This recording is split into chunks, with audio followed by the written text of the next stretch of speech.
ওই যে তুরস্কে ভূমিকম্প হয়েছিল, সকালবেলা ওরা সন্ধ্যাবেলা ঘুমাইছে কোটি কোটি টাকার সম্পদ নিয়া, 20 তলা 50 তলা বিল্ডিং এর মালিক।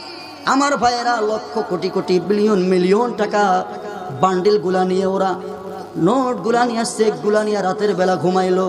সকালবেলা ঘুম থেকে ওইটা ফুটা থাল নিয়ে আমার বাইরে ভিক্ষার থলে ধরলো। জোরে বলেন ঠিক কিনা?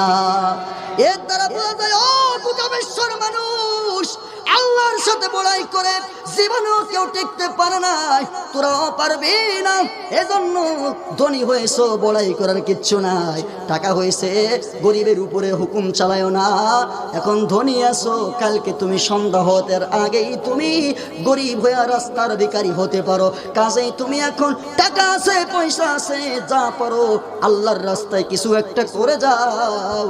গরিব হয়ে গেলেও মরে গেলেও তুমি কবরের ভিতরে চাইয়া ওইটা দিয়ে তুমি মুক্তি পেতে পারবে। জোরে বলেন ঠিক কিনা?